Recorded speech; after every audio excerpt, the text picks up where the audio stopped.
na dia, não sei nem se vem, na verdade, né? Dia 9 de 3 às 7 horas. Ia pagar no dia.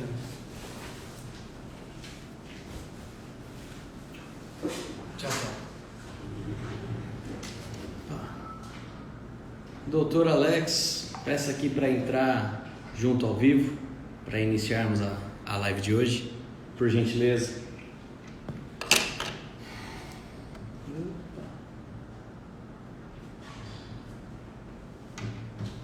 Aqui.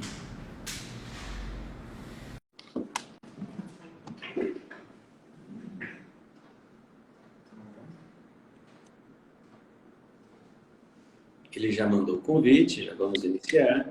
Olha lá. Doutor Alex. Bom dia, doutor Renan. Como vai? Tudo bem? Melhor agora que falo com você. Tudo bem contigo? Pela primeira vez estamos no mesmo nível, conversando, aparecendo. Né? Se fosse um lado do outro, eu estava falando do seu umbigo. Não é verdade, não é verdade. Não é verdade. Com meu 1,58m, qual a sua altura, doutor? É pouca diferença, eu tenho 1,98. 1,98m? Meu primeiro diferença sócio mínima, de direito, o meu último sócio, na verdade, no escritório, chamava Ulisses Brian Aranha, e ele é advogado também, advoga agora num outro escritório grande americano, tem 1,98m também. Era bizarro, tinha gente que confundia a gente, sinal que não conhecia, né, pra confundir. É igual com o Mário de Oliveira Filho, né? Ele fala que eu e ele somos irmãos gêmeos, né? Mas Tá, igual parece. no filme do Schwarzenegger, que é o Schwarzenegger e Danny DeVito. É verdade. O Marinho fala isso, é meu irmão gêmeo. Bom, vamos lá. Hoje, o tema aqui, para quem está entrando agora, ainda não sabe do que se trata, o tema hoje vai ser falar sobre o Tribunal do Júri, né, as condenações, o caminhamento aí do processo que julgou o caso dos responsáveis do Carandiru. Então é interessante porque esse tema aqui, veja, o caso aconteceu em 1992 e agora que estão saindo as primeiras, quer dizer, agora que está terminando aí as condenações se confirmando, né, pelo STJ, que chegou até lá.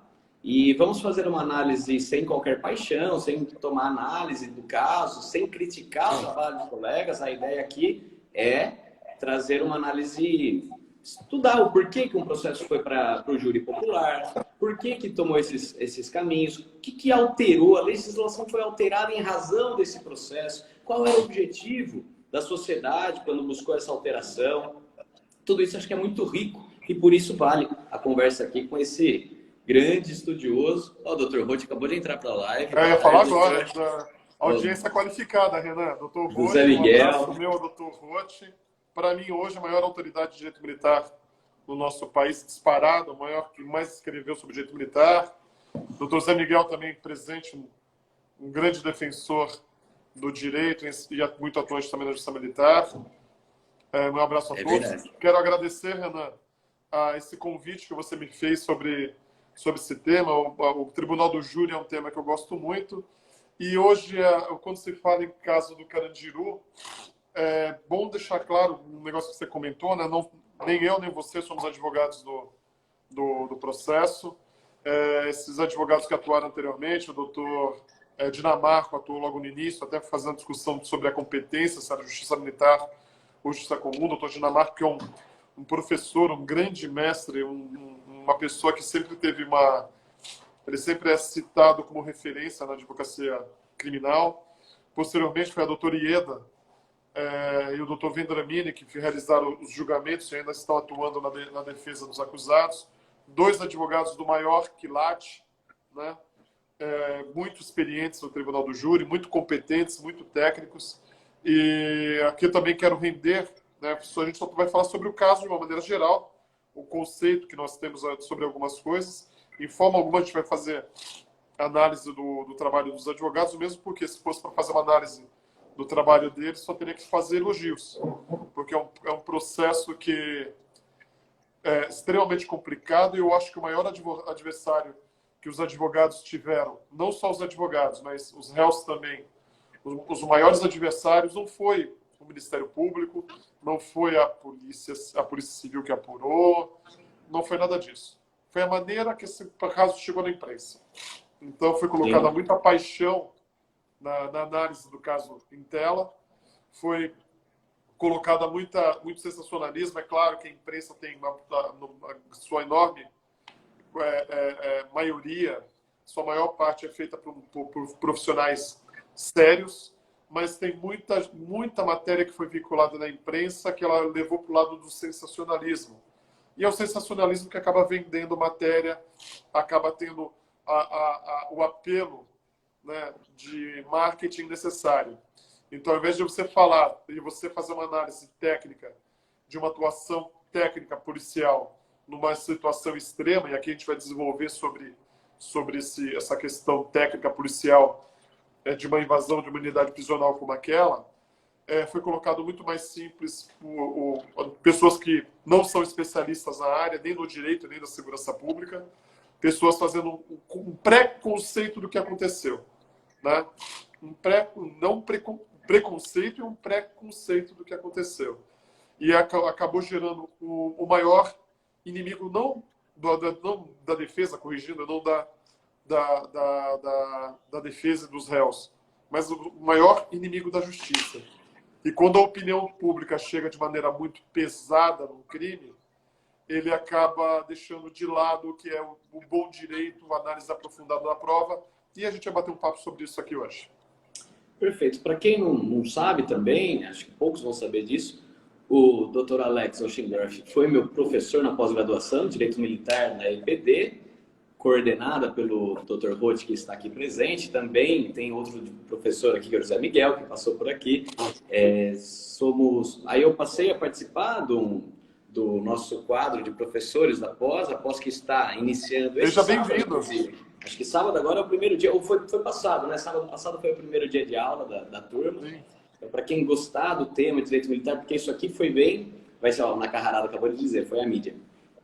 Esse papo aqui é totalmente relacionado ao direito militar, porque estamos falando de policiais militares que foram julgados, cometeram crime militar, né? A acusação é de crime militar, e foram julgados pelo Tribunal do Júri. Nem sempre foi assim, né, doutor? Antigamente, antes de 1992, inclusive antes desse cenário todo, a competência era da Justiça Militar, correto?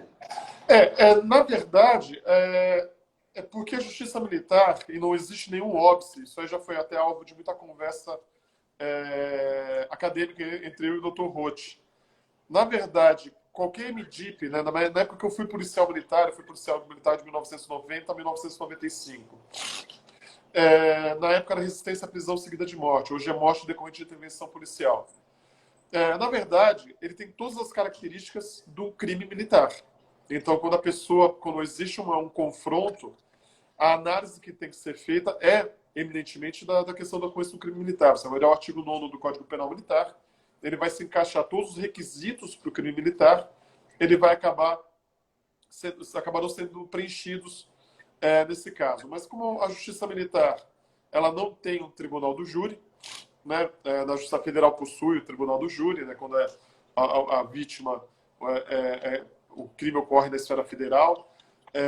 Na Justiça Estadual tem o tribunal do júri. Não haveria nenhum impeditivo da Justiça Militar constituir um tribunal do júri aos mesmos moldes da Justiça Comum, mas como não tem a instituição do júri na Justiça Militar, é um crime militar que acaba sendo julgado no Tribunal do Júri por força do Constitucional, né? Então, tem todas as características, inclusive há uma discussão a questão do IPM, que o IPM ele deve ser conduzido pela Polícia Militar ou deve ser conduzido pela Polícia Civil.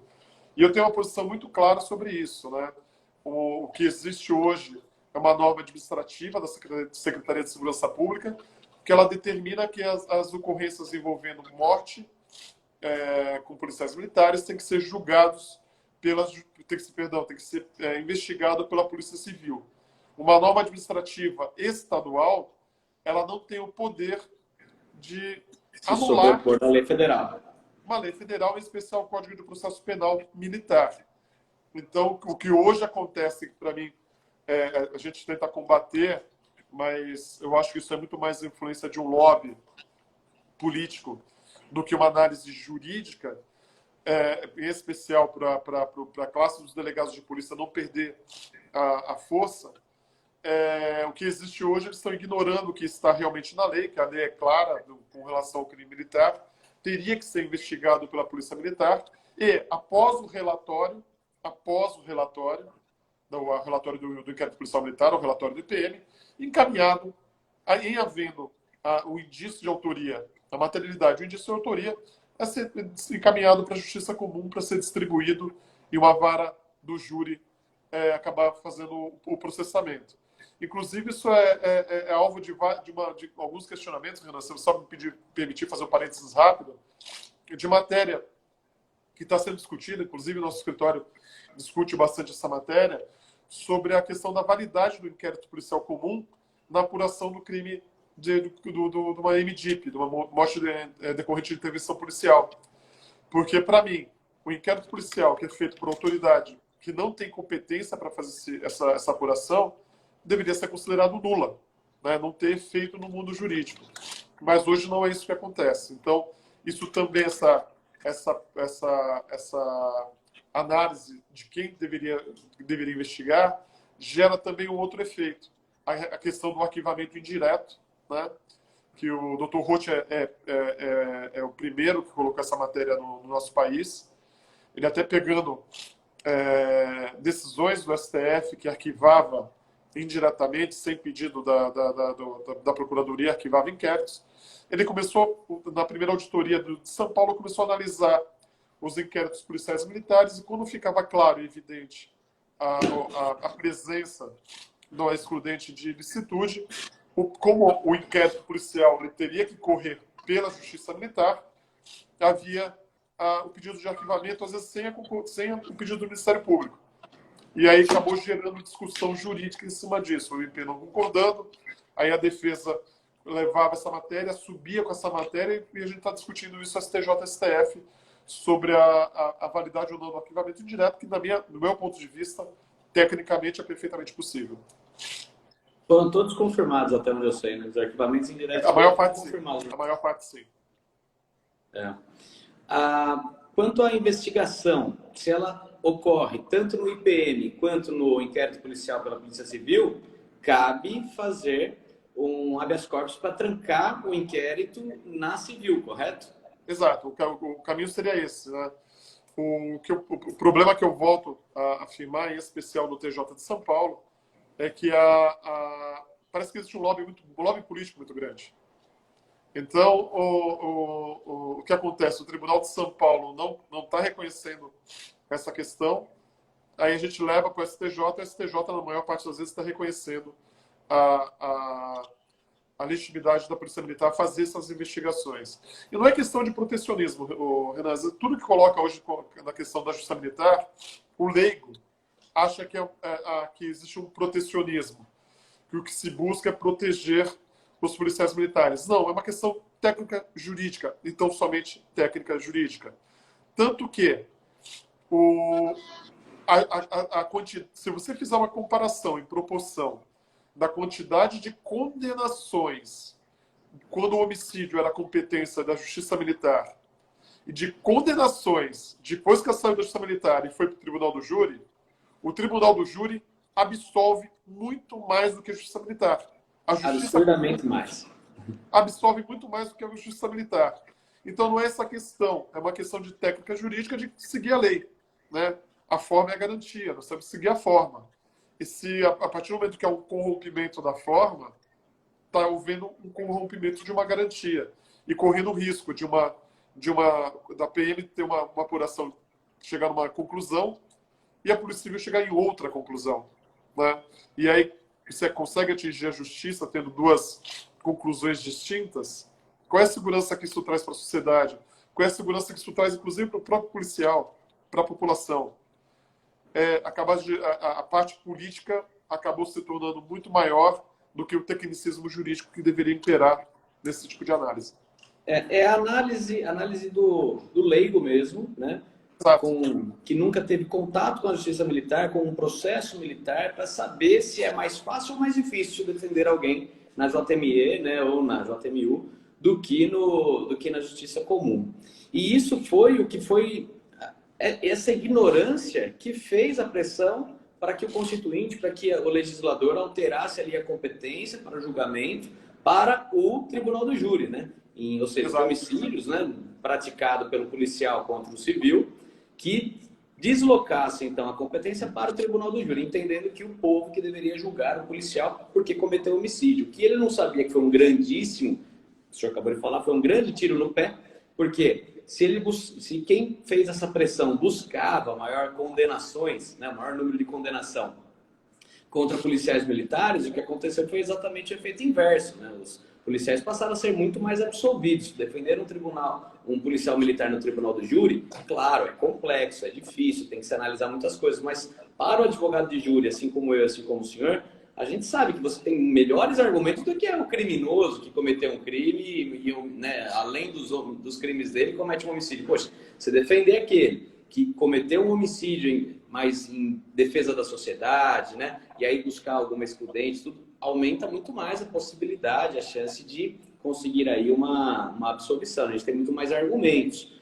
O que não se convence na justiça militar. O que se utilizar, falar os mesmos argumentos para a JME, né, e na JMU, com juízes togados, com juiz oficial, né, os outros juízes ali no escalonado, poxa, é muito escabinato, é muito mais difícil, é muito mais complexo, não faz mais de combinação. Então, essa imagem geral que sempre foi muito mal colocada, isso a gente está falando de crime de homicídio. Nos demais crimes que aumentou a competência, recentemente aumentou a competência da justiça militar, mas os demais crimes, a dificuldade que se tem, porque a exigência que o militar faz, o julgador militar faz do policial militar, é muito maior do que o juiz de direito comum. Então, a justiça militar é muito mais rígida, ela é muito mais dura, ela é muito mais complexa. Você trabalhar na justiça militar, para obter uma absolvição da justiça militar, é quase a inversão do ônus da prova, é quase a inversão do princípio da presunção de inocência e da não culpabilidade. Porque você tem que fazer aquela prova incontestável e irrefutável que o fato não aconteceu, que a pessoa tem que ser inocente, que o policial é inocente. É uma justiça muito mais, para aqueles que gostam dos extremos, né? É uma justiça muito mais rígida do que a justiça comum, sem dúvida nenhuma. Enquanto que no jurado, para o jurado basta a dúvida. Basta levantar a dúvida e absolve, né? Então, o jurado não tem obrigação aí de fundamentar o voto dele, o voto é secreto, e trazendo a mera dúvida é o suficiente, deve ser, para a absolvição. Enquanto que na justiça militar não se busca somente a absolvição pela dúvida, né, doutor? Porque existem ali os incisos que vão trazer diferentes fundamentos para a absolvição, sendo que a mera absolvição por dúvida, porque não ficou provado, né, não há prova suficiente para a condenação do réu, não ajuda o nosso cliente que vai ser exonerado, né? Que se for essa fundamentação, ele vai para a rua, certo? Exatamente. Isso mesmo, e outro aspecto que as pessoas acabam também não tendo conhecimento, e quem atua nas duas justiças, na comum e na justiça militar, sabe do que eu vou falar. A qualidade da investigação que se tem no inquérito policial militar é completamente diferente da investigação da Polícia Civil. É muito mais aprofundado, é muito mais técnico, obviamente mais documentado, um erro outro, mas existe uma espécie de comprometimento maior no detalhamento da apuração do fato, né? Eu tenho certeza que se hoje a regra fosse se investigar como se investiga da Polícia Militar, o inquérito policial, esse padrão fosse regra na Polícia Civil, na Polícia Federal, enfim, os índices criminais seriam muito menores.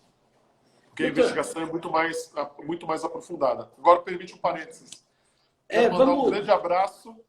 Dr. Mauro Otávio Nassif acabou de entrar, mestre de todos nós aqui presentes, né? E só do Dr. Mauro Nassif entrar, já dá aquele gelo na barriga, né? Não pode falar besteira. Que eu chamo ele carinhosamente de oráculo, né? O nosso oráculo. Vou mandar um grande abraço também para o Dr. Dácio Marques, César Marques, irmãozaço meu, advogado aqui na Baixada Santista. Grande beijo, meu irmão. Bom, eu gostaria de voltar ao tema da live aqui, que é a Claro. respeito aí do caso do massacre do Carandiru, né, chamado assim. Foram 111 presos que morreram nessa rebelião, né, e nessa repressão policial. E mais uma vez, sem fazer uma análise aprofundada, até porque o processo tem segredo de justiça, então analisar os autos. Como é que você está falando dos autos que você não conhece? Estou falando sobre o que foi divulgado, que a gente tem acesso no site do STJ, né? Então, a decisão do Parsonik, do ministro Joel Parsonik, está aqui, não ela inteira, mas o teor dela dizendo, né, os motivos dele ter mantido a condenação que o Tribunal do Júri deu, né? As penas foram mais de 120 policiais denunciados, foram 79 foram levados a júri, e desses 79, em 5 diferentes julgamentos, um para cada pavilhão. Um julgamento para cada pavilhão. Aí tivemos aí vários policiais militares condenados. Os processos tiveram recursos, e aí a gente vê como os recursos podem mesmo dilatar um processo, né? Não diminuindo o direito da defesa, que tem direito de questionar. Então, às vezes, as pessoas falam, olha lá, o processo demora muito porque o advogado fica recorrendo. Mas se ele recorreu, é porque tem argumento para recorrer. E as pessoas acabam usando isso em detrimento do advogado, mas a realidade é que tem que se dirimir todas as dúvidas, né? Não caber mais. E aí sim, chegar a uma sentença transitada em julgado para ter o recolhimento. Né, para ter aí a guia de recolhimento e a pessoa passar a cumprir a pena. Sabemos aí que o Coronel Coimbra, né, ele está na iminência aí de provavelmente ser recolhido, porque não cabem mais recursos na sua defesa. E o STJ, há a notícia de que logo, transitando essa decisão, não vai ter outro caminho. Porém, doutor, queria até já fazer um parênteses. Se a pessoa tinha um cargo de oficial, de alto padrão ali, de alto status, né, do oficial coronel, menos de 60 anos ele não tinha, certo? Não conheço nenhum coronel com menos de 60. E se isso aconteceu em 92, estamos em 2022, ele chega aos 90. Eu posso dizer com tranquilidade que a maioria dos envolvidos como mentores, né, como autores de mentor, né, ou seja, não aquele que realmente atirou, mas aquele que deu a ordem, eles estão ou já no Oriente Eterno, né? Ou estão em idade muito avançada, porque eles já estariam aí próximos, entre os 80 e 90 anos, certo? Então aí também cabe, já pensando numa execução penal, cabe a prisão domiciliar pela idade. Mas tem que ser recolhido, né? Assim como o João de Deus, por exemplo, está em prisão domiciliar, acima de 70 anos já cabe esse pedido, correto? Não, correto. Isso é, você falou 100% correto. Aqui eu queria até fazer uma reflexão, Renan, a respeito do que está próximo de acontecer. A doutrina, a história do direito penal brasileiro coloca como o maior erro judiciário do Brasil aquele famoso caso dos irmãos Naves. Né? Sim. Quem não conhece vai buscar na internet falar a respeito dos irmãos Naves. Em acontecendo o trânsito julgado do caso do Carandiru, o caso dos irmãos Naves vão ser colocados de lado para esse entrar como o maior erro judiciário. Pô, Alex, mas morreram 111 presos, dos quais 102 ou 103 foram dados como responsabilidade da Polícia Militar. Verdade? Verdade. Aí eu coloco o seguinte, o preço da democracia, o preço de um Estado democrático de direito é você aplicar a responsabilidade para a pessoa, caso ela exista, exatamente para a pessoa que cometeu o ato ilegal, na sua exata medida, no seu exato tamanho do que tem que sofrer reprimenda. Do contrário, isso não pode acontecer. O que a gente olha no caso do Carandiru é que tem vários policiais que não efetuaram um disparo de arma de fogo. Tem gente que está condenada ali no caso do Carandiru, e esse é o problema. Quem não conhece a dinâmica de uma entrada numa penitenciária em rebelião, a pessoa pode achar que é tudo muito tranquilo, que os policiais entram e o preso calmamente vai entrar para a cela, vai se render, quando na realidade não é isso. Né? Eu fico imaginando o ambiente. que tinha 7.257 presos num pavilhão. Oh, perdão, 2.706 presos num pavilhão. 7.257 presos na unidade inteira. Entraram 300 policiais. Então, a proporção numérica já mostra quem estaria em plena desvantagem. O policial não conhece a cadeia como o preso conhece. Ele não conhece, não tem conhecimento do detalhamento da unidade. Lá estava tudo escuro, relato, eu vi vários relatos dos dois lados, né, que a gente vê nos documentários. O ambiente completamente escuro, pegando fogo, com fumaça. E já, logo de entrada, a tropa lidando com alguns mortos ali que os próprios presos haviam matado. Um pouco antes disso, o coronel Ubiratã, ao lado do diretor da unidade, o Pedrosa, se não me engano, na época, quando ele tenta fazer uma negociação, cai uma televisão na cabeça dele, ele fica desacordado. E aí, daqui a pouco, eu pedi para a gente fazer um parênteses sobre o júri do coronel Ubiratã. Então, você olha o ambiente, não é aquele mar de flores do filme Estação Carandiru, que romantizou o que aconteceu no Carandiru. Ali era um ambiente de guerra. Tinham pessoas sendo mortas. Esquece quem não conhece, esquece que aquilo ali podia tomar uma dimensão do pavilhão todo já estava tomado, mas esquece que teriam mais 8 pavilhões que poderiam virar. Esquece que o pavilhão 5 tem lá o setor da Amarela, que os presos jurados de morte ficavam lá, que se espalhasse, chegasse até aquele setor, ia ser uma carnificina de milhares naquele pavilhão. O pessoal esquece de tudo isso, mas esquece também o seguinte: quando uma tropa entra para um corredor e tá os escudos ali os escudos balísticos à frente, a tropa toda montada atrás, a tropa toda entra junto, mas ela vai tomando a cadeia e os policiais ficam para preservar o que já foi tomado. Então, não é que ali a imagem que foi colocado pelo Ministério Público, que foi colocado pela imprensa, é que foi um bando de policial maluco que entraram e saíram metralhando todo mundo. Não foi isso que aconteceu. É uma progressão, são 5 andares. É uma progressão. Entra no andar térreo, vai subindo a escada, que é absurdamente complexo. Você faz uma tomada de lugar no local da escada, com o inimigo no andar de cima, você no andar de baixo. É altamente complexo. E a tropa vai entrando, vai tomando os lugares, e aquela tropa vai diminuindo. O número de policiais vai diminuindo. Por quê? A partir do momento que tem o avanço, os outros policiais acabam ficando para manter o que já foi ocupado. Então não são 300 policiais entrando, todos em conjunto, ombro a ombro, saindo atirando como se fosse um filme de maluco. Não é isso. Esquece que foram 26 policiais feridos, mas vários policiais...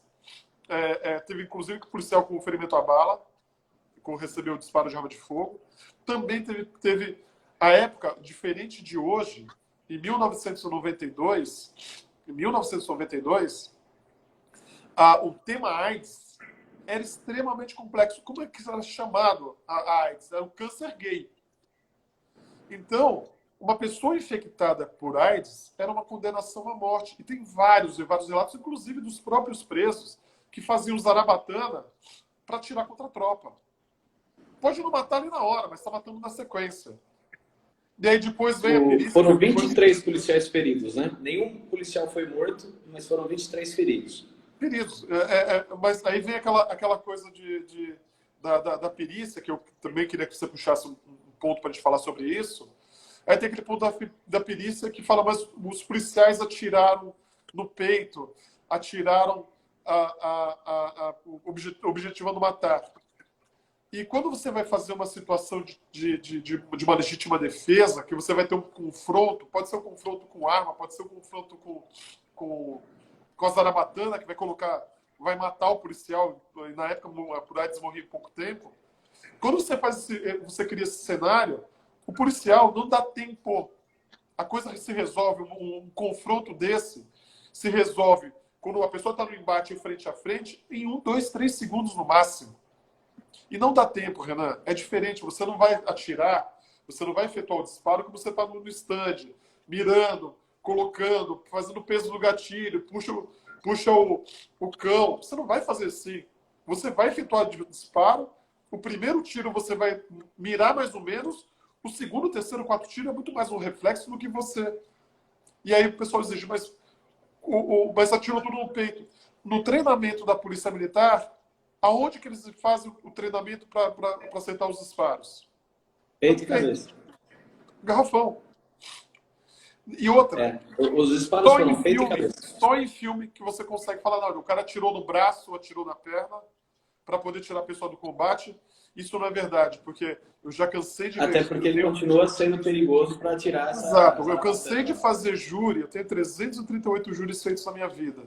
Eu cansei de fazer júri que a pessoa com 4, 5, 6, 8, 10 disparos, a coisa de 15 dias eu fiz um júri em São Bernardo do Campo, que um capitão da PM, a pessoa sofreu 7 ou 9 disparos. E a pessoa continuou atirando. A gente conseguiu absolver o capitão no tribunal do júri. Mas atirar no braço, atirar na perna, não quer dizer que a pessoa vai parar imediatamente. Até quando falam, mas estavam com faca. A polícia americana, o FBI, ele fala dos 21 passos. Né? O que é o 21 passos? 7 metros de distância. Se a pessoa tiver com uma faca a 7 metros de distância, você atirar na pessoa, se não pegar o tronco o tronco cerebral, a pessoa vai conseguir chegar em você e desferir facadas em você. Entendeu? Então, o que acontece? Eles fazem como se fosse uma questão matemática, no tribunal, no caso do Carandiru, que os policiais agiram em excesso, só estavam armados de faca, não tinha arma, a arma não foi encontrada, e foi encontrada arma de fogo no meio dos presos. Eles colocam tudo isso como se fosse uma questão matemática, quando o fato não é matemático. Teria que ser analisado, individualizado, cada caso, morte a morte, arma por arma. E isso não foi feito. É verdade, teria que ser morte a morte, exatamente. E aqui foi só colocado tudo no mesmo balaio, né? 111 mortos, 103 por disparo, e os outros 8 foi por ferimentos cortantes, né? Ou seja, e a gente sabe que quando começou a rebelião, isso até é relatado. Um preso começou a matar o outro, aproveitou a oportunidade para matar o desafeto, né? E isso aconteceu por muitas horas, enquanto estava acontecendo a ocupação, né? E eles montaram assim como se fosse uma responsabilidade solidária. Vou dar um exemplo aqui. Vamos imaginar que é uma coalição policial. Eu, Renan Fará, o meu sócio Renan Lima Claro e o meu outro sócio Luiz Nacarrarada, quero mandar um abraço para ele, Luiz Nacarrarada. Luiz Nacarrarada é filho do coronel Nacarrarada, que comandou a rota nessa ocorrência do Carandiru.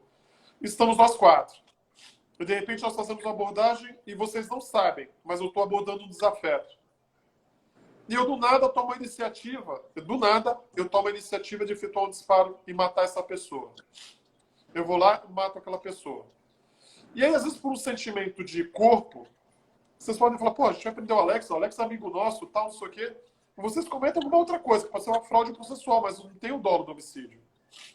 Aí vai para o Ministério Público e fala, olha, todos vão responder por homicídio. Mas peraí, a vontade foi única e exclusiva minha de efetuar o disparo. Como é que o Renan Fará, o Renan Lima Claro, o Luiz Nacarrarada pode ser responsabilizado por isso? Então, isso que faltou no Carandiru. De falar, bom, depois eu quero puxar a questão para a perícia, né? Mas fala, pô, mas o local foi violado, tiraram os presos do lugar. Eram 2.706 presos.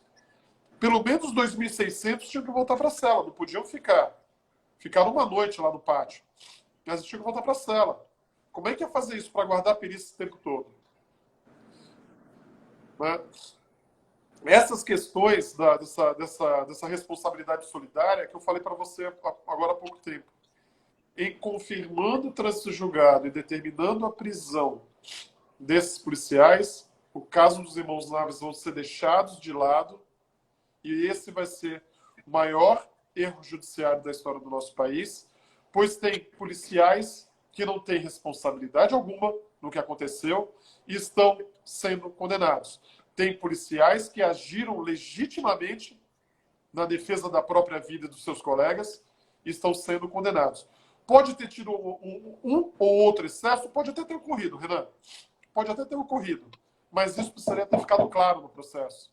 e não E fazer... ainda que tenha ocorrido, né? Não estou justificando, né? A gente não tem acesso, eu não tive acesso aos autos, não tive acesso a tudo com mais profundidade, mas a gente entende um pouco da atividade do policial e sabe que numa situação dessa, de terror, de pessoas armadas, com zarabatana, aguardando ali o momento da abordagem do policial, tudo isso, toda a tensão envolvida. O Carandiru, presídio perigosíssimo, no meio da cidade de São Paulo. E aí ele entra, casa virada, né? Tudo naquele cenário de filme de terror mesmo. Dá para se entender uma atitude, às vezes uma ação até um pouco mais precipitada, uma vez que toda a situação levou aquilo, correto? Correto. Ó, eu participei, na época tinha uma companhia de choque aqui em Santos, em 1990, um pouco antes. Eu tive a honra de participar dessa companhia. Então, nas cadeias aqui da Baixada Santista, eu não sei quantas vezes nas penitenciárias de São Vicente, na época era Dakar, não era a CDP, eu não sei quantas vezes eu entrei em rebelião. E, Renan, mesmo que a gente está tendo um pessoal treinado, é muito tenso. Só quem nunca viveu isso pode falar que houve qualquer tipo de exagero ou que a coisa era com facilidade, com tranquilidade é dominada, porque não é. Se fosse com facilidade, com tranquilidade, os próprios funcionários eles tomariam a providência de dominar a cadeia. E aqui eu quero fazer um parênteses. Com relação ao comportamento dos presos no dia. Para você mostrar que ali, naquele dia, houve alguma coisa muito fora da normalidade. E no meio do carcerário estava muito fora da normalidade. O que acontece quando tem uma rebelião, Renan? A primeira atitude que os presos fazem é pega funcionário, transforma funcionário em refém. No Carandiru não teve isso. No Carandiru, eles tiraram os funcionários. Não tinha nem funcionário, nem reivindicação, era balbúrdia, né? Era balbúrdia, era para fazer o acerto de contas entre eles, e mais ainda, eu não posso afirmar com provas isso, mas os indícios me indicam isso, que era para fazer a limpeza do que estava tendo dentro do Carandiru. E não seria só no Pavilhão 9. Por isso essa questão, para você ver como fugiu da normalidade o Carandiru, como fugiu da normalidade, eles tiraram todos os funcionários, já estavam se matando entre eles, e quando chegou o diretor da unidade, junto com o coronel Biratã, para tentar fazer a negociação, jogaram a televisão do coronel Biratã, que saiu desmaiado do local e foi para o hospital, que sequer viu a entrada da tropa. Entendeu? Então, falam da questão nossa, saiu da normalidade, é verdade. A ação do Carandiru saiu da normalidade começando pelos presos, que estavam exatamente fora do que habitualmente se via em outras rebeliões, inclusive no próprio Carandiru. As rebeliões anteriores, famosas que tiveram no Carandiru, a primeira coisa era funcionário preso. Então, eles queriam tirar dali. E por que tirar dali, Renan? Se eles vão fazer o acerto de conta, o funcionário visualiza a testemunha, correto? Sim. Eles vão se matar entre eles. Tem funcionário sendo refém, é testemunha. Agora, se o funcionário não está lá dentro, preso não vai delatar preso. É lei da cadeia. Sim. Preso não vai delatar preso. É lei da cadeia. Então, a intenção deles era muito diferente do que uma rebelião comum. E, obviamente, por ser uma rebelião incomum, um procedimento dos presos totalmente fora do padrão de outras rebeliões dos presos, já é um indício muito maior da periculosidade daquele momento e do que a tropa enfrentou. A tropa enfrentou não uma rebelião comum. A tropa enfrentou uma rebelião muito fora da normalidade. E que comprova também que eles estavam armados. Não só com zarabatanas, mas se eles estavam se matando entre si, com certeza havia facão, estavam preparados. Isso sem falar nas armas de fogo que foram encontradas, certo? Exato. E a questão do problema que eu falei inicialmente, né, que o Vendramini, um gigante do Tribunal do Júri, a doutora Ieda, muito experiente no júri, o doutor Eliezer, que eles enfrentaram ali. Porque aí romantizaram esse episódio do Carandiru de pessoas que eram quase um épico, né? E colocaram as pessoas como no filme, pelo menos, e o filme acaba criando a opinião pública, de pessoas que eram pessoas absolutamente comuns. Esqueceram que quando a tropa entrou já tinha um monte de gente morta lá dentro? A periculosidade ali era latente. A periculosidade era claríssima. O pior pavilhão da unidade era o pavilhão 9. Era o pavilhão 9. Então, o que acontece? Colocaram... E aí sempre a gente vê isso... Eu estou 25 anos advogando, mas 5 anos de polícia são 30 anos. O que a gente sempre olha é que a corda estoura para o lado mais fraco. Gerou essa ação, gerou um problema... Espera aí, meu Siri entrou aqui, deixa eu desativar. Olha quem entrou aqui, Celso Vendramini. Estava falando de você agora, viu, Celso? Falando bem, tá? Celso Vendramini acabou de entrar. Legal. Celso, eu estava falando bem de você até agora, viu? Depois me deve uma cerveja. Então, essa romantização que gerou esse problema, que, voltando um pouquinho para o Celso ouvir o que eu acabei de falar, né? Eu imagino que a maior batalha que os advogados tiveram no Tribunal do Júri, mesmo porque eram advogados totalmente habituados no Tribunal do Júri, não eram aventureiros, eram advogados habituados, tarimbados,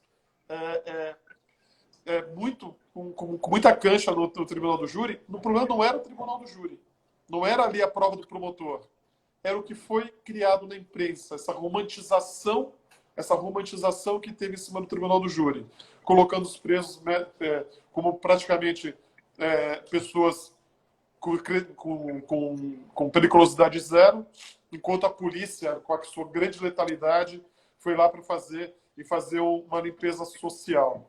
Mas o que demonstra, todos os fatos, demonstra justamente o contrário.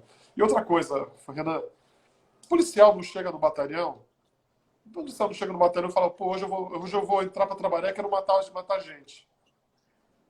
Quando a denúncia fala que eles estavam em conluio, né, previamente ajustados, ninguém entra no batalhão, ninguém vai assumir seu serviço, mesmo que nem sabiam quem ia para o Carandiru, para falar que é um conluio e colocar essa responsabilidade solidária para todos. Né? Isso foi um que eu repito. Esse será, em se mantendo a condenação do caso do Carandiru, se não for levado a novo julgamento do caso do Carandiru, esse será transformado no maior erro judiciário do nosso país. Mas você acredita que possa haver um novo julgamento, andar na carruagem atual? Ou acha que já está decidido, que agora é só aguardar os recolhimentos? Olha, os advogados que eu falei, que eu já vou me tornar repetitivo, mas acho que não é exaustivo, são advogados de muita qualidade, né? Tanto o Vendramini que está vindo aqui, a Ieda, o Dr. Eliezer, tem o Tofik também está, né? Não? São advogados de muita qualidade, eu tenho certeza, se em havendo recurso, sempre há a esperança de ter uma nova virada nesse processo, mesmo porque o Tribunal de São Paulo ele fez a sua decisão muito técnica, a quarta Câmara foi muito técnica na sua decisão, ela absolveu, né, por ausência de identificação de condutas. Isso a forma é garantia. E aqui, no caso do Carandiru, os advogados identificaram uma latente e gritante quebra da forma. Então, qual é a forma? A forma é você fazer a individualização do policial A. Ele atirou, em caso positivo, sim, ele atirou. Esse disparo pegou em quem? Esse quem? Morreu? Esse tiro se morreu por decorrência desse tiro? Era isso que deveria ter sido feito. E não foi. Isso era essencial para você determinar, de não colocar essa responsabilização solidária que foi feita no caso do Carandiru. Utilizaram até, o que eu acho engraçado, Renan, puxando um pouquinho para a questão da parte pericial. Né? Na época nem se falava em cadeia de custódia de provas. Né? Nem se falava, isso aí é coisa que agora, recentemente, no Código de Processo Penal tinha normas administrativas. Mas uma coisa que, mesmo não havendo na lei a fala de cadeia de custódia de provas, é óbvio, natural, que isso aí, a manipulação do local do crime poderia ser feita de uma maneira até com muita facilidade. E eu falo essa manipulação do local do crime pelo seguinte: eram 2.706 presos, 111 foram mortos, e no dia seguinte voltaram para a cela 2.600 presos. Ou seja, esses presos, a perícia não foi feita na hora. A perícia não foi a cadeia tomada, entra o IC e vai fazer a perícia, não. A perícia foi feita posteriormente. Foram tiradas algumas fotos na hora, mas a perícia de local do crime foi feita posteriormente. Aí a minha pergunta: disparo de arma de fogo, naqueles falaram que os tiros iam de fora para dentro da cela. Ou seja, os tiros pegando no fundo da cela e que não teria tiros do lado de fora. Esse local foi devidamente mantido para ter essa afirmativa? Com uma certa facilidade, se você pegar um prego, pegar uma ponta de ferro com um martelo e bater, você vai fazer o efeito na parede semelhante ao disparo de arma de fogo. Com uma certa facilidade, os presos vão obter material, e se eles atirando de dentro para fora da cela, pegando do lado de fora, eles vão pegar também, eles podem, com material, fazer a manutenção do local e ter sido isso manipulado. Com um detalhe: os presos ficavam 24 horas por dia lá. Outro detalhe: se entrava arma, se entrava droga, se entrava telefone, se entrava tudo dentro daquela cadeia, imagine entrar materiais para eles poderem corromper. Mas talvez o mais importante, Renan, o choque não voltou mais para o Carandiru. Até pelo que aconteceu, o choque não entrava mais no Carandiru depois de 2 de outubro de 92. Quando foi feita a perícia, que ambiente os peritos encontraram para fazer essa perícia? Eles só tiveram que ir no meio preso. Entendeu? Tiveram que ir lá no meio dos presos. Que ambiente eles tiveram para fazer essa perícia? Que ambiente eles encontraram? Eles estavam absolutamente livres para poder relatar o que eles viram? Sobre isso, a questão política dessa história. Do governador falar: isso foi culpa minha. O secretário de Segurança: isso não foi culpa minha. Passa para o Coronel Biratã. O Coronel Biratã é julgado, absolvido. Daqui a pouco acho que é legal a gente falar do juiz do Biratã. É absolvido. E aí passa o quê? A responsabilidade de quem é? Entre a briga entre o Rochedo e o Mar, quem apanha é o Marisco. E nessa história o Marisco foi a tropa de choque da PM. Professor, antes de falar, então, vamos depois falar do Biratã, depois fazer um arremate na questão processual, que eu queria... Vou deixar o Biratã por último, vou falar um pouco agora da questão processual, por gentileza.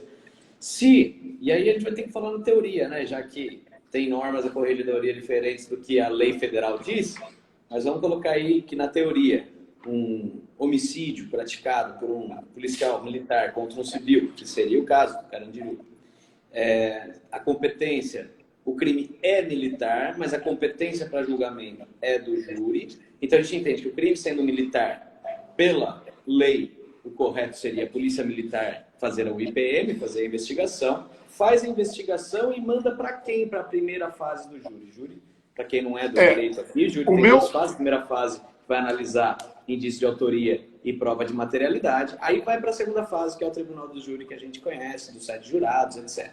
Então a primeira fase já é feita direto pelo juiz do júri, da vara do júri, ou a primeira fase é pela JME e depois remete ao júri?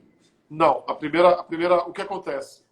Pelo menos na minha análise técnica, a primeira auditoria, ela está julgando praticamente idêntico a esse ponto de vista nosso, e até mesmo porque essa visão técnica começou com o juiz da primeira auditoria, o Dr. Rotti. O inquérito policial todo, ele tramita dentro do quartel da Polícia Militar. O inquérito policial militar. É feito um relatório do IPM, do inquérito policial militar. Esse relatório é idêntico da Polícia Civil, né? Idêntico em termos, né? Porque no final tem uma diferenciação que ele tem que ser aprofundar um pouco mais na prova. E a lei fala. E a lei não contém palavras necessárias. Eu peço perdão se eu errar o artigo. Mas o artigo 82 do Código de Processo Penal Militar, não sei a anotação aqui, mas acho que é o 82 do Código de Processo Penal Militar, ele fala o seguinte: peço até desculpa que eu estou com uma crise de rinite absurda, tá? Por isso que eu estou fungando toda hora. O que o Código de Processo Penal Militar fala? ele fala que os autos do inquérito policial militar serão remetidos para o juiz. Então, conclui-se que há todo um trâmite do inquérito policial, há um relatório, esse relatório é remetido para o juiz. E na minha análise, esse juiz vai fazer a seguinte análise. Há indício de autoria e materialidade? Em havendo indício de autoria e materialidade, ele remete para a vara comum, para a justiça comum. Não há indício de autoria e materialidade, ele pode arquivar e, o principal, em havendo com clareza a presença de uma excludente de ilicitude, em especial a legítima defesa, pode o juiz militar ele fazer o arquivamento. Essa É aí que entra o arquivamento indireto que o encabeçado aí pelo doutor, certo? Exato. Aí, porque seria o arquivamento indireto. O que aconteceu? Então passa pelo crivo dele e depois vai para a justiça comum para começar a primeira fase lá. Aí sim, daí vai para a justiça comum, o Ministério Público lá vai ofertar a denúncia, ofertar ou não a denúncia, e aí a parte corre normalmente, o trâmite normalmente. O que aconteceu de uns tempos para cá, que acabou gerando, o Ministério Público começou a recorrer com relação a isso, é o seguinte, que havia um arquivamento direto. Ou seja, o Ministério Público, ele falava que tinha que remeter os autos até a... Perdão. Minha rinite. O Ministério Público falava que tinha que os autos serem remetidos para a Justiça Comum. E a primeira auditoria do Dr. Rocha falava o seguinte, não. Aqui, para mim, está claro e evidente a presença de uma excludente de ilicitude. Perdão novamente. Está clara e evidente a presença da excludente de ilicitude, da legítima defesa. E ele promovia, mesmo sem o pedido do MP, ele promovia o arquivamento. E aí o MP começou a recorrer. O segundo grau da Justiça Militar, ele começou a caçar essas decisões da primeira auditoria, e o STJ começou a restaurar as decisões da primeira auditoria. Então, e aí se você for olhar, tecnicamente, é correto, mesmo porque o encaminhamento do inquérito, da investigação para a Polícia Civil fazer análise de morte decorrente de intervenção policial, tecnicamente errada, porque esse encaminhamento para a Justiça Comum é feito através de uma portaria da Secretaria de Segurança Pública, e uma portaria administrativa não tem o poder, a força para alterar a lei federal, no caso, o Código de Processo Penal. Bom, a gente falou o nome de alguns que teriam sido condenados, que ainda tem a confirmação pelo STJ, mas pelo que eu vi aqui, foram 74 policiais condenados, certo? Por enquanto. Por enquanto eu digo, né? Os que foram, talvez diminua esse número, dependeria. Professor, então para concluir, conta um pouco mais sobre o caso do Biratã, como que foi a argumentação, por que ele conseguiu ser absolvido? Foi porque caiu a TV na cabeça dele e ele saiu do jogo antes? Não. Primeiro começa, né, os absurdos, né, que aconteceram no caso do Carandiru. Coronel Biratã, para o pessoal que não está acostumado com a divisão administrativa da Polícia Militar, à época, hoje tem mais, à época existiam 3 batalhões de choque. Primeiro de choque, que a rota está lá, o segundo batalhão de choque, e o terceiro de choque, que na época englobava Canil, Có e Gati. E tem também o batalhão da cavalaria. Então seriam 4 batalhões de choque. O coronel Biratã, ele era o CP-Choque, que chama, que é o Comando de Policiamento de Choque. Ele comandava cada batalhão de choque tinha um comandante, e ele era o comandante geral dos batalhões de choque, por assim dizer, para ficar de um jeito bem fácil de entendimento. Quando aconteceu esse fato, ele se deslocou para o Carandiru. E ele ficou conversando com o diretor da unidade, e houve aquela tentativa de... O Naka está me corrigindo aqui, falou que ele era o comandante de policiamento metropolitano. Não era CP-Choque. Então, corrigindo aqui, ele era comandante de policiamento metropolitano, ou seja, ele comandava todo o policiamento da capital de São Paulo. Ele se deslocou até o Carandiru, estava do lado do diretor da unidade, estava tentando fazer uma via de negociação, e essa via de negociação jogaram a TV na cabeça dele. Ou seja, Ele deu ordem para a tropa entrar? Ele teve qualquer, assim, ato objetivo que indicasse que ele teria participado de homicídio? Não, não teve nada disso. Ele foi denunciado justamente porque ele era a maior autoridade da Polícia Militar no local e, por conta disso, ele acabou recebendo uma denúncia criminal. E aqui começam os absurdos, porque, salvo engano, na denúncia aparece, o processo sob sigilo, eu peguei partes do que eu consegui ter acesso, que pelo fato do armamento que foi utilizado, pela tropa que ele escolheu para entrar no Carandiru, isso seria a responsabilidade dele e ele teria gerado os 632 anos de pena que ele recebeu. Mas o ponto que é interessante, Renan, o júri do Coronel Ubiratã, ele foi feito pelo advogado chamado Vicente Fernandes Cassione, um monstro no Tribunal do Júri. E a tese que o Cassione utilizou foi o estrito cumprimento do dever legal. Antes da reforma do Código de Processo Penal, em 2008, a aquisitação no Tribunal do Júri ela era feita passo a passo, por cada um dos requisitos, né? E aí, inclusive, eu vou fazer uma merchandising do meu canal, do YouTube, né? Alex Oxendorf em Questão de Ordem. A gente começou esse canal há menos de um mês. Lá a gente fala sobre a legítima defesa e a gente explica na legítima defesa, no caso da legítima defesa, cada um dos requisitos. E antigamente era feito dessa forma. A aquisitação que era feita no Tribunal do Júri, ela era feita cada um dos quesitos, cada um dos requisitos eram questionados os jurados e os jurados respondiam sim ou não. Com a reforma de 2008, passou pelo quesito genérico. O jurado absolve o réu? Pode ser de qualquer forma. Entendeu? E aí o jurado responde. Na tese do Coronel Ubiratã, foi usado a tese do estrito cumprimento do dever legal. E foi feita a aquisitação. E os jurados, quando chegaram na questão do estrito cumprimento, os jurados falaram, ele agiu no estrito cumprimento. E acabou. Quando julgou é estrito, você já colocou, o estrito cria um canal. Você não passa nem para lá nem para cá, porque ele é estrito. Você não consegue sair dele. Estrito cumprimento, acabou. A juíza que presidiu falou, não, mas tem que ser votado excesso. Mas não tem previsão de excesso, nem doloso, nem culposo no estrito cumprimento do dever legal. Tem na legítima defesa. Na legítima. Uhum. Não, mas no estrito cumprimento não. E ela continuou a aquisitação. O Cassione fez a impugnação, falando que estava para mais. E aí os jurados falaram, houve excesso. Foi estrito cumprimento do dever legal com excesso.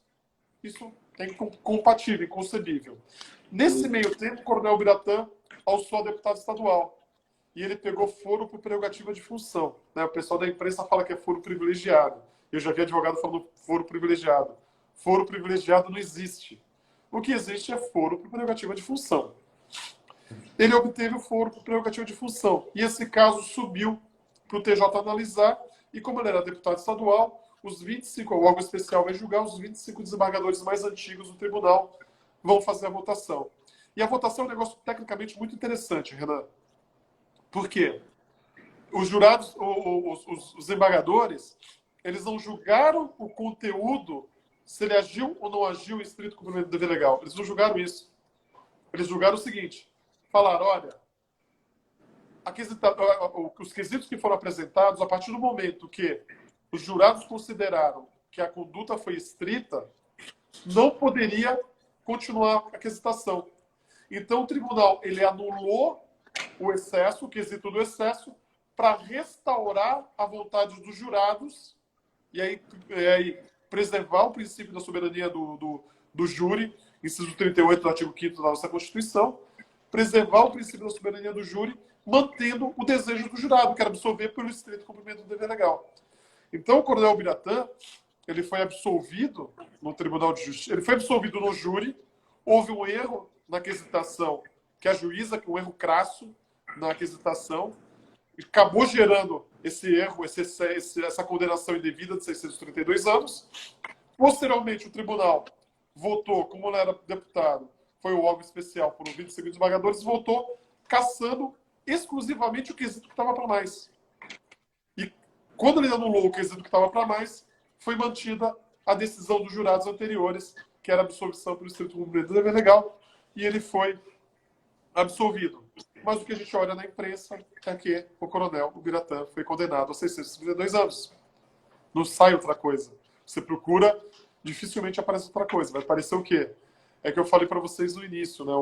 Os advogados que atuaram, repetindo a qualidade incontestável que eles possuem, tiveram, acredito eu, que tiveram como maior inimigo o que estava contido na imprensa, que foi colocado no consciente coletivo da sociedade, e não a prova do processo. Porque a prova do processo, eu assisti parte dos julgamentos, a prova do processo, eles exauriram o que tinha que ser falado na prova de processo. Eles chegaram no extremo. Fizeram tudo o que deveria ter sido feito. Mas o que eu falei, o problema ali foi a consciência coletiva que foi criada, no meu modo de vista. Uma consciência coletiva equivocada que foi criada em cima desse caso do Carandiru. Doutor, eu acho que já estamos aí estourando 1 hora, a live também acaba sendo cortada. Sim. Mas foi muito legal, foi muito proveitoso. Gostei muito de bater esse papo com você. Eu sabia da qualidade como professor, como advogado. Obrigado. Mas agora estamos aí no desempenho na live. Foi muito bom, muito esclarecedor. Sempre um diálogo que esclarece não só para quem é do direito, mas para quem não é, que também é público nosso, né? Pessoas que não são do direito, tenho certeza que conseguiram acompanhar aqui, entender as questões. Tema esse, que se a pessoa ficou confusa, não se sinta diminuída, porque é confuso a questão da competência do júri. Você vê que até a lei, ela fala uma coisa, as instruções normativas dizem outra, realmente é um conflito, mas é um tema muito rico, muito bom. Inclusive, vou aproveitar agora, fazer o marketing do curso, né, da pós-graduação. Então, se você gostou do tema direito militar, quer saber mais sobre ele, quer se aprofundar, quer atuar no direito militar, você, policial militar, pode fazer, né? Você só tem que ser bacharel em direito para poder se inscrever na pós. E eu recomendo muito. Aliás, acho que bacharel em qualquer matéria, né, para ser pós-graduado. Acho que pode ser bacharel em ciências sociais, alguma outra coisa, que eu acho que temos alunos aí que ainda estavam na graduação do direito. Vale muito a pena conhecer a pós da EPD, epd.edu.br, coordenada pelo Dr. Roth, que tem aí o seu filtro majestoso de selecionar os professores para darem aula, os alunos passam aí por as provas. Me permita um parênteses, seja bem-vindo, né, agora que você também é professor da EPD, da pós-graduação da EPD, seja muito bem-vindo ao nossos quadros aí da pós-graduação da EPD, né? Você é uma das pessoas que me inspiraram fazendo o segundo parênteses, na verdade, o colchete. Com certeza, essa pós é a pós de direito militar, que é a de melhor nível no país, né? É de melhor nível no país, ela é aprofundada, com professores bem capacitados, com tecnicamente nível muito elevado. E pela coordenação, né, que eu não sou dado a fazer elogios assim merecidos, né? Aliás, eu sou bastante ácido, né? Nessas análises, você sabe que você me conhece. Contudo, hoje a coordenação é do Dr. Roth, e ele, de longe, é a maior autoridade, o maior doutrinador e a maior autoridade de direito militar do Brasil. Sim, sem dúvida, sem dúvida. Então, fica o convite para todos entrarem, acessarem aí para conhecer. E se tiver dúvida, estou à disposição, pode mandar uma mensagem direct que eu explico, falo mais detalhes após. Ela porque por um período aí passou por videoconferência, em razão do Covid, e digo que você aprende muito, não só com os professores, mas com os amigos, com os colegas que ladeiam, né? Tanto que o Nakahara, que está aqui presente na live, aprendi muito com ele, mas muito mesmo. O direito militar vindo de pessoas que estão ao seu lado, trabalhando no direito militar ou policiais militares, vale muito a pena. O direito militar é a pós-graduação que vem depois da pós-graduação do direito criminal. Não que você tenha que fazer criminal antes, mas parece que ele é o passo adiante, né? O passo mais complexo, mais difícil. Mais difícil é absorver um cliente na militar do que no crime comum. Então, fica a dica para você que gosta de desafio, que gosta de se aprofundar no direito. O direito militar é muito bonito, muito rico em detalhes. Então, fica a dica para você aí que está assistindo a nossa live e quer saber mais sobre o assunto. Mais uma vez, vou agradecer, Alex, por ter aceito o nosso convite de participar aqui hoje, bater esse papo técnico, mas até que foi bem leve, foi gostoso de conversar, de entender. Digo também que acho que é a primeira vez que eu vejo alguém com tanto conteúdo relacionado à defesa utilizada nesses casos aí do Carandiru. A gente só vê o inverso mesmo, porque a mídia é tão massacrante que até pesquisando sobre o caso, para poder falar aqui em números, falar alguns argumentos de autoridade, só vi questões inquisitivas. É a primeira vez que eu vejo alguém levantar todas as questões técnicas de forma tão sem paixão, mas sim técnica, né? Foi por você. Então, parabéns aí pelo conteúdo, pela explanação que fez. Obrigado, Renan. Estou sempre à tua disposição. Quando quiser marcar sobre esse assunto, outros assuntos, eu também estou à disposição. Fazer o marketing do nosso canal de novo, Alex Oxendoff em questão de ordem. Está lá no YouTube o canal, quem puder dar uma olhadinha. Já tem 3, 4 vídeos lá que a gente já lançou. Começamos com a legítima defesa, né? Explorando essa questão da legítima defesa. E esse é um caso que eu acho que a gente, em especial os advogados, olhar de uma maneira desapaixonada o caso do Carandiru, mas tirar a paixão e olhar pelo tecnicismo. Que se for observar pelo tecnicismo, e aí começar, e advogado é formador de opinião, é importante o advogado falar sobre isso, porque ele acaba formando opiniões, para passo a passo a gente começar a ter essa demonstração do absurdo que está sendo essas condenações. E do risco que está sendo colocado. E só para finalizar, Renan, imagina aonde vão colocar todos esses policiais. O Romão Gomes, as pessoas não sabem. Se tiver perda de função, vão colocar no sistema comum. O que vai acontecer com esses policiais do sistema comum, Renan? Vai tentar colocar um P2 em Tremembé, porque se for para vala comum, vai morrer. E mesmo assim lá, tem um monte de preso comum. Tem um monte de preso comum. Então a gente tem uma possibilidade enorme no nosso país que não tem a pena de morte oficial ser instituída uma pena de morte extraoficial. Né? Professor, já estou inscrito no seu canal, vou subir esse vídeo aqui no meu, vou citar o seu e vai ficar tudo relacionado. Faço mesmo, a gente deixa essa live eterna, né, gravada aí para ficar nos arais da justiça. Combinado? Valeu. Muito obrigado mais uma vez. Tenha uma excelente segunda-feira. Forte abraço a todos que compareceram aqui. Um abraço a todos. Tchau, tchau.